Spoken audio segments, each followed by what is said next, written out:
Okay, so now we are moving on to drafting the back of our basic blouse pattern. So off camera, I went ahead and I placed in my my horizontal line measurements. I will walk you through the process. So from the top of my paper, I came down by 1 inch and square a line across. This is my shoulder line. From that shoulder line, I measure the full length of my blouse. Square a line across. That is your blouse length line.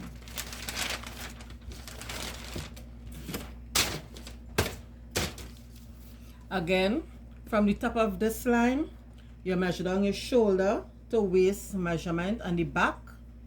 Mine was 18 inch. And a square a line across, you label that waistline. You will measure down half of your armhole circumference and you square a line across. That is your bust line. Let me just darken the line a little bit for you so you can see it.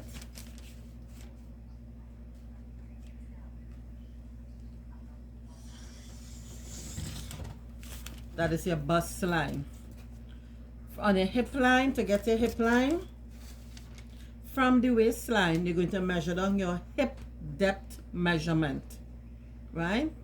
So I measured down 9 inches for me and I squared my line across. For you, your measurement will vary, or for your client, it will vary.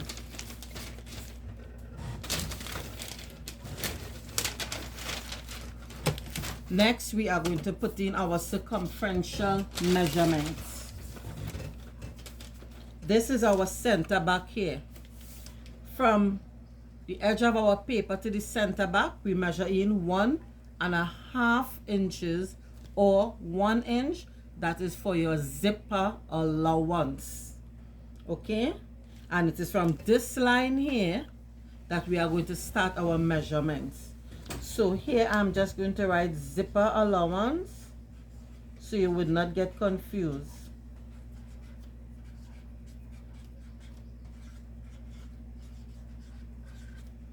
1.5 inches. Okay, it is good to label your patterns so you would not get confused and put the wrong measurement on the wrong place.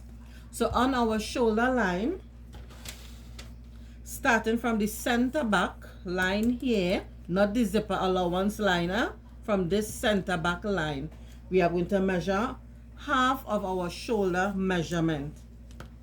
I will use 8.5 inches. You put that line there. From the center back line, you are going to measure in 3 inches. Standard measurement, people.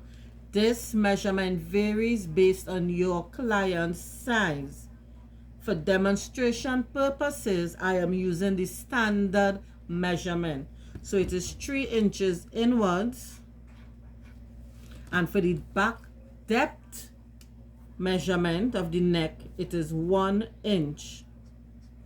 We are going to form a rectangular box here. So again, we're going to come down 1 inch, and we're going to go out 3 inch to form that rectangular box. Where is my ruler? Let me get my ruler. Do not confuse with the front and the back, people. This is standard measurement. As I said, I am a plus size person, so this will vary based on, I use 4 inches across and I use 4 inches down. It varies based on your client. From here to here is where we are going to find our shoulder slope. So from this half of a shoulder measurement, we are going to drop down 1 inch for the back. And then we are going to connect that in a slanted line back up to the half back neck measurement. So here I am writing half neck. Okay? And here is half of your shoulder. SH for shoulder. Okay?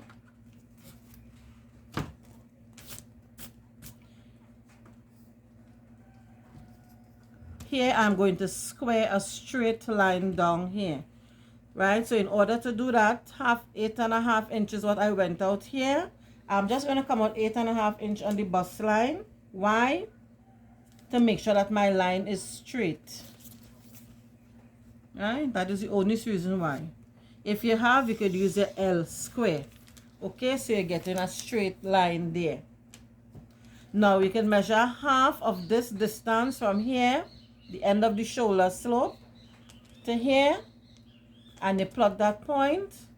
Or from the center back, you could come down 4.5 inches, square your line across. I am going to use this method. Half of this measurement here, I get 11 inches, so that will be 5.5 for me. And you're squaring this line across. I am using my L square because I want my line to be straight. If your lines are not straight, your pattern is going to come out bad and your garment is going to come out bad. And that's going to fit you proper, right? So this is my across back chest line. So I'm writing across back chest, right? At this point, I am going to come in 1/2 inch, or you're going to divide your across back measurement into 2. So for me, that was 18. From the center back line, you're coming out 9 inches. So we're going to use this method. Okay.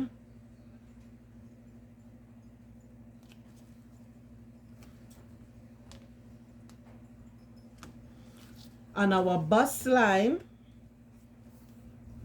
we're going to use 1/4 of our bust circumference measurement plus 1/2 inch for ease.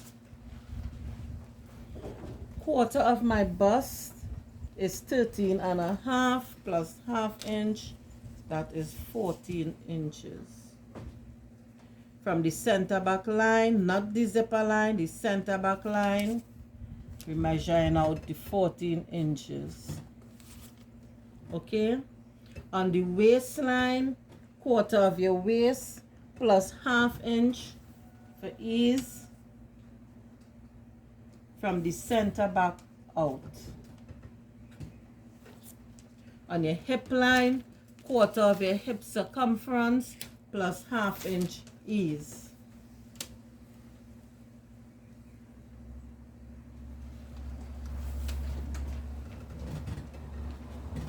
And on your length line, you're going to also input your 1/4 of your hips measurement.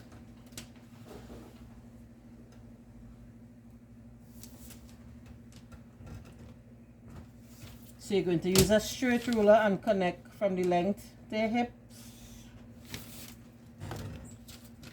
Then we will use our French curve. Where is my French curve? 1 minute, please. We're using this part of the French curve, this part. And we're going to connect from the waist to the hip point. We're going to use our straight ruler. And we're going to connect from the arm to the waist point.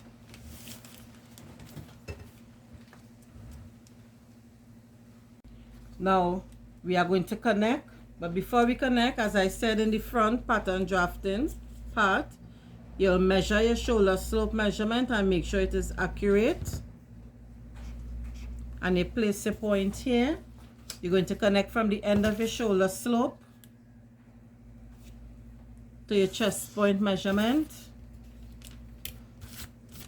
You're going to use your French curve. And you're going to place it along your pattern and shape.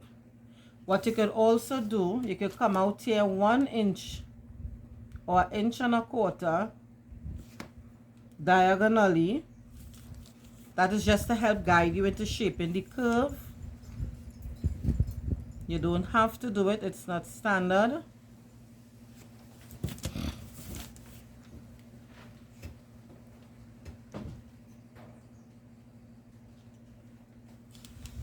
and you connect.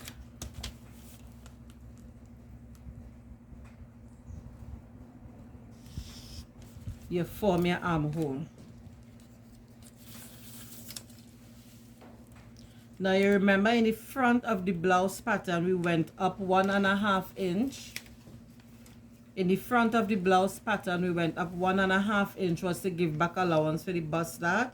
In the back of your blouse pattern there is no bust prominent projecting out. Your back is flat, so you do not need to go up 1.5 inch to curve back here. Okay, now we are going to move on for imputing our darts. So on the waistline, we're going to measure half of our bust span measurement, just as in the front. Just let me use a different color marker so it will stand out for you.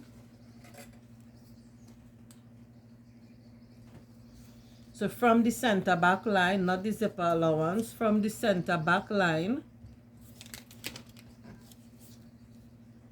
you measure half of your bust span measurement. 5.5 is mine on your waistline, on the bust line, and on the hip line.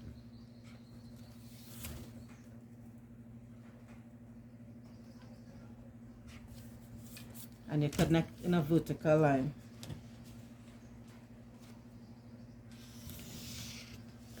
Okay. Your back dart, 1/2 inch. The width of the dart is 1 inch in the back, 1 inch. So I'm going to measure 1/2 inch on both sides. Right, from the bust line we could come down 1 inch and you put a point. You connect from the dart legs to the apex or the point. A single panel dart. From the hip line, you're measuring up your 2 inches and you're connecting from the dart leg straight to the point.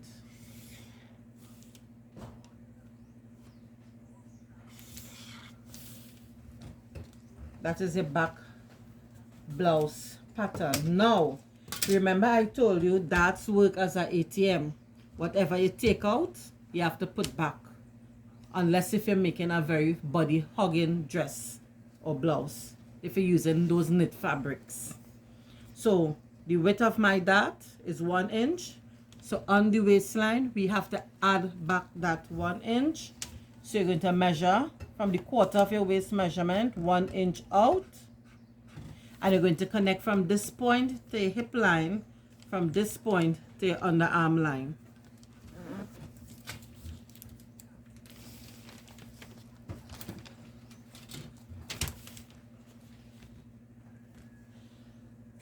The underarm line,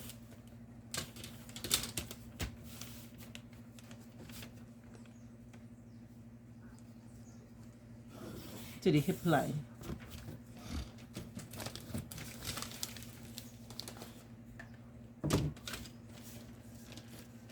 And that is our basic blouse back pattern. Then we also, don't forget, we have to impute our grain line, and then we could label our pattern, this name of your style. So I am labeling it as basic because it is a basic draft, basic back blouse.